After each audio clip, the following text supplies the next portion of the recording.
અને હવે સુરતની વાત કરીએ, જ્યાં એક યુવક આપઘાત કરવા માટે બ્રિજ પર ચડી ગયો હતો। પત્ની સાથે ઝઘડો થતા આપઘાત કરવા માટે તે બ્રિજ પર ચડ્યો। યુવક આપઘાત કરે તે પહેલા જ પોલીસે તેને બચાવી લીધો છે। દિલ્હી ગેટ ફ્લાયઓવર બ્રિજની આ ઘટના છે। આર્થિક તકલીફને કારણે ઘરમાં સતત કંકાસ થતો હતો અને સોશિયલ મીડિયામાં આ વિડીયો વાયરલ થયો છે। વધુ અપડેટ સાથે સંવાદદાતા આઝમ અમારી સાથે જોડાઈ ગયા છે।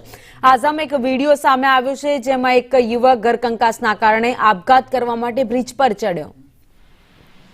સુરતના રેલવે સ્ટેશન નજીક આવેલા દિલ્હી ગેટના બ્રિજ ઉપરના થાંભલા પર એક યુવક આપઘાત કરવાના ઈરાદે ચડ્યો હોવાનું દેખાતા પોલીસ દોડીને તેના પગ પકડી લીધા હતા અને તેને નીચે ઉતારવાનો પ્રયાસ કર્યો હતો। મહત્વની વાત છે કે ધર્મેશ જે છે તે બ્રિજ છે તેના થાંભલા પર ચડી ગયો હતો અને તેજલ એની જે પત્ની છે તેના સાથે ઘરેલું કંકાસ ચાલી રહ્યો હતો, તેના કારણે એ આપઘાત માટે ત્યાં ચડ્યો હોવાનું પોલીસ સમક્ષ એને કબૂલાત કરી છે। આર્થિક પરિસ્થિતિ ખરાબ હોવાથી વારંવાર પતિ પત્ની વચ્ચે ઝઘડો થતો હતો, જેના કારણે ધર્મેશ ત્યાં આપઘાત કરવા પહોંચ્યો હતો। મૈધરપુરા પોલીસની સતર્કતાના કારણે અને સરસ કામગીરીને સલામ છે, કારણ કે યુવકનો મૈધરપુરા પોલીસ ટીમે જીવ બચાવ્યો છે। જી, આભાર માહિતી માટે।